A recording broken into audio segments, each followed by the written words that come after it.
श्री हनुमान का लंका से वापस आना। लंका दाहक कपीश्वर के सिंहनाद को सुनकर समुद्र के उत्तर तटवर्ती कोटि कोटि वानर भालू प्रसन्नता से किलकारी मारते हुए उछलने कूदने लगे। उन्हें विश्वास हो गया कि हनुमान जी माता सीता के दर्शन कर वापस लौट रहे हैं।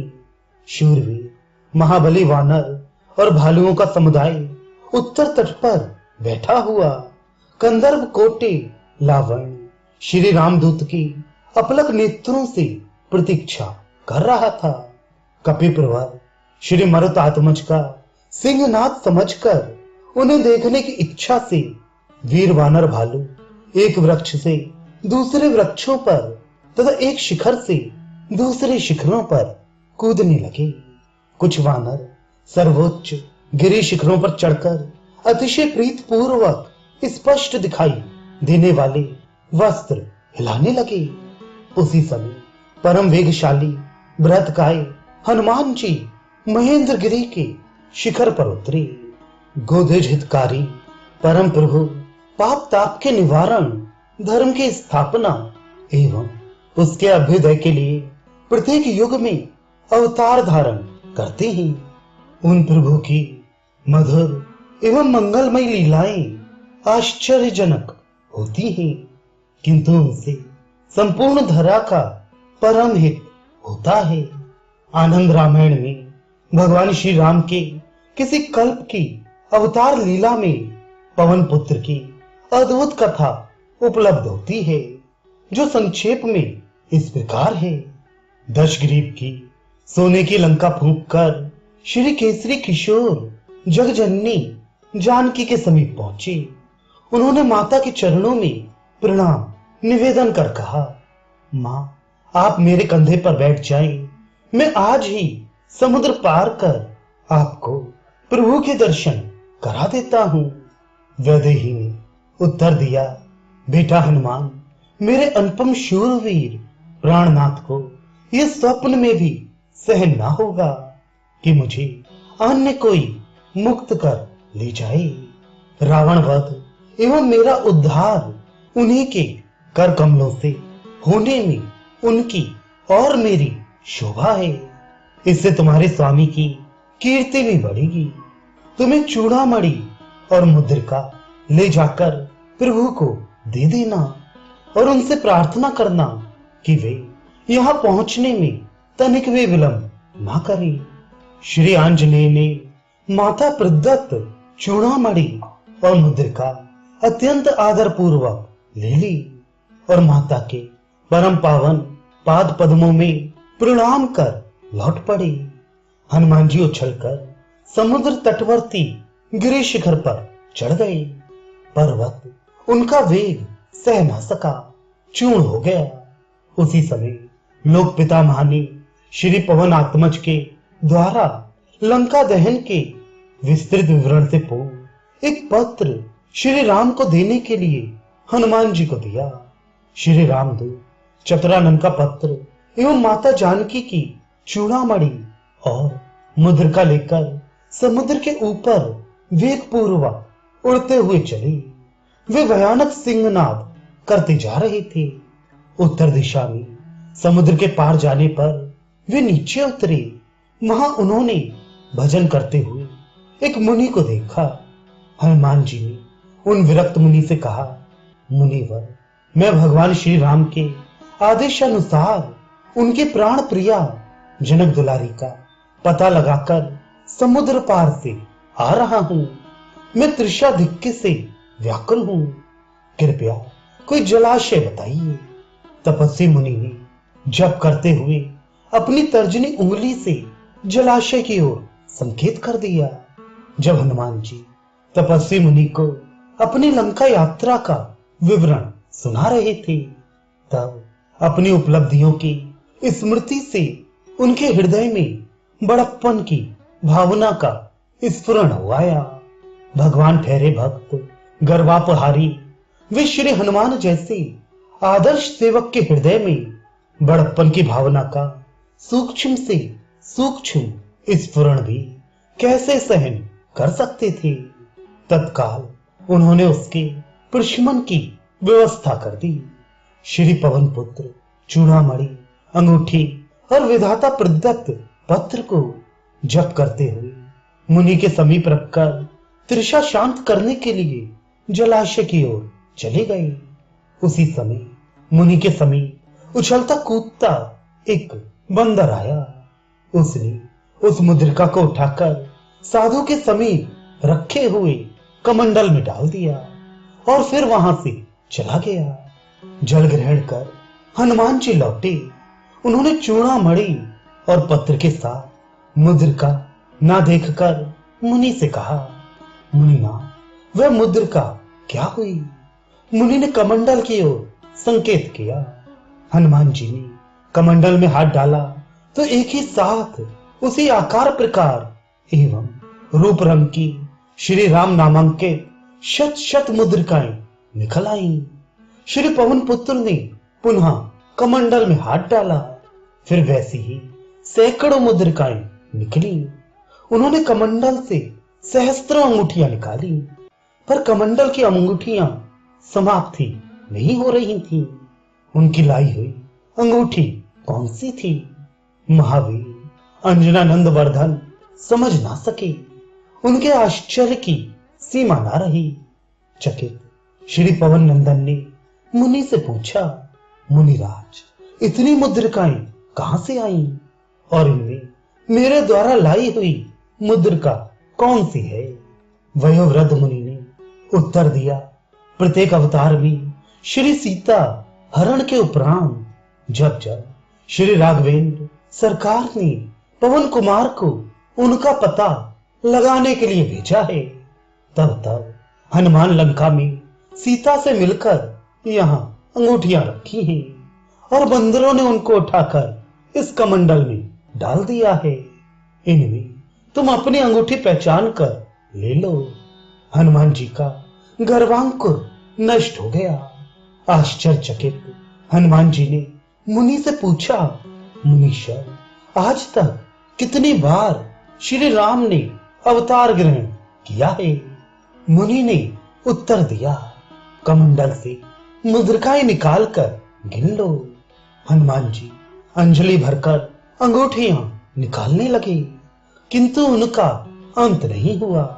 उन्होंने मुनि के चरणों में प्रणाम किया और फिर मन ही मन कहने लगे, भगवान श्री राम की लीला, गुण एवं शक्ति का अंत नहीं, उनके अवतारों की भी संख्या नहीं। मेरे पूर्व भी प्रभु श्री राम की आज्ञा से सहस्त्रों हनुमान सीमा का पता लगा चुके हैं, फिर मेरी क्या गणना है? गलित अभिमान आंजनेय ने मन ही मन श्री सीताराम के चरणों में प्रणाम किया। फिर हर्षोन्मत्त पर्वत शिखर से पृथ्वी पर कूद पड़े। उन्हें देखते ही वानरों ने उन्हें चारों ओर से घेर लिया। मैंने माता सीता के दुर्लभ चरणों का दर्शन और स्पर्श प्राप्त कर लिया। पवन कुमार ने इतना कहा ही था कि जामवान ने उन्हें वक्ष से लगा लिया। उनके नेत्रों में प्रेमाश्रु भर आए। उन्होंने गदगद कंठ से कहा, पवन पुत्र, तुमने हम सबके प्राणों की रक्षा कर ली। माता सीता का पता लग जाने के संवाद से वानर प्रसन्नता से किलकारी मारते हुए कूदने लगे। हर्षातिरेक के कारण बहुत से वानर अपनी पूंछ ऊपर उठाकर नाचने लगे। कुछ वानर हनुमान जी की पूंछ चूमने लगे और कुछ उनके सम्मुख विविध प्रकार के मधुर फल मूल रखकर उन्हें सुख पहुंचाने के लिए अनेक प्रकार से उनकी सेवा करने लगे। हनुमान जी ने किसी के चरणों में प्रणाम किया तो किसी का आलिंगन किया, किसी के सिर पर हाथ रखकर आशीर्वाद दिया तो किसी की पीठ ठोककर उसकी प्रशंसा की। समर्थ श्री रुद्रांश कुछ ही क्षणों में समस्त वानर भालुओं से मिल लिए। शोकहरण श्री कपिसप्तम से भगवती सीता के दर्शन, रावण से वार्तालाप एवं लंका दहा का समाचार सुनकर प्रसन्नता से उल्लासित युवराज अंगद ने हनुमान से कहा, वानर श्रेष्ठ, बल और पराक्रम में तुम्हारे समान कोई नहीं है, क्योंकि तुम इस विशाल समुद्र को लांघकर फिर इस पार लौट आए। कपि शिरोमणि, एकमात्र तुम ही हम लोगों के जीवन दाता हो। तुम्हारे प्रसाद से ही हम सब लोग सफल मनोरथ होकर श्री रामचंद्र जी से मिलेंगे। अपने स्वामी श्री रघुनाथ जी के प्रति तुम्हारी भक्ति अद्भुत है। तुम्हारा पराक्रम और धैर्य भी आश्चर्यजनक है। अत्यंत सौभाग्य की बात है कि तुमने परम वैदेही का दर्शन प्राप्त कर लिया। अब इस सुखद संवाद से श्री राघवेंद्र का वियोग जनित शोक भी दूर हो जाएगा। फिर जामवान एवं युवराज के परामर्श से यशस्वी हनुमान सहित समस्त वानर समुदाय भगवान श्री राम को सुखदायक समाचार सुनाने कपिराज सुग्रीव के पास चल पड़ा। हनुमान जी आगे आगे चले और उनके पीछे प्रसन्नता में भरा हुआ वानरों का विशाल समुदाय उछलता कूदता चलने लगा। उस समय सिद्ध आदि भूतगण, अत्यंत वेगशील, महाबली, बुद्धिमान पवन नंदन की और अपलक नेत्रों से देखते हुए उनकी भूरी भूरी प्रशंसा कर रहे थे। आकाश में छलांग मारते हुए हर्षोन्मत्त वानर भालू स्वर्ग के नंदन मन के तुल्य मनोहर मधुवन के समीप पहुंचे। किष्किंधाधिपति सुग्रीव के मधुवन की रक्षा उनके मामा महाबली दधिमुख नामक वानर सदा किया करते थे। उस मनोरम वन को देखकर वानर समुदाय मधु पीने एवं फल खाने के लिए लालायित हो उठा। हर्षोन्मत्त वानरों ने इसके लिए युवराज अंगद से आज्ञा मांगी। उन्होंने वृद्ध जामवान से पूछा। जामवान एवं महावीर श्री हनुमान के अनुमोदन से युवराज ने उन्हें आज्ञा दे दी।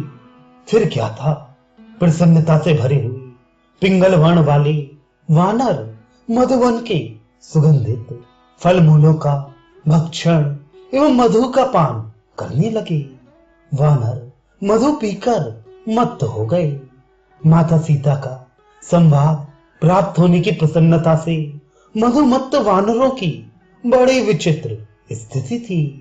आनंद मग्न होकर कोई गाते, कोई हंसते, कोई नाचते, कोई गिरते पड़ते, कोई जोर से चलते, कोई उछलते कूदते और कोई प्रलाप करते हुए मधु पीते तथा बचा हुआ मधु फेंक देते। कोई फलों से लदे वृक्षों की डालियां तोड़ते और कुछ मदमत्त वीर वानर समूचा वृक्ष ही उखाड़ फेंकते। इस प्रकार अत्यंत रमणीय मधुवन तहस नहस होने लगा। दधिमुख और अन्य रक्षक दौड़े। युवराज अंगद और हनुमान की आज्ञा से मधु पीकर मतवाले वानर उल्टे रक्षकों को ही डांटने लगे। इतना ही नहीं, उन्होंने मधुवन के रक्षकों को मारना पीटना भी प्रारंभ कर दिया। विवशतः दधिमुख ने वानर राज सुग्रीव के समीप जाकर निवेदन किया, राजन, आपने जिस सुंदरतम मधुवन की चिरकाल से रक्षा की है, उसे अंगद और हनुमान जी की आज्ञा से वानरों ने नष्ट भ्रष्ट कर दिया। इतना ही नहीं, उन्होंने रक्षकों को बुरी तरह मारा पीटा ही है। सुग्रीव के हर्ष की सीमा न रही। उन्होंने दधिमुख से कहा, मामा जी, निश्चय ही हनुमान जी माता सीता का दर्शन कर चुके हैं, अन्यथा मधुवन के फल खाने और मधु पीने का साहस वानरों में नहीं होता। युवराज ऐसी आज्ञा कदापि नहीं देते। मधुवन युवराज का ही है, आप उन्हें क्षमा कर दें। भगवान श्री राम ने सुग्रीव से पूछा, राजन, तुम यह सीता संबंधी क्या बात कर रहे थे?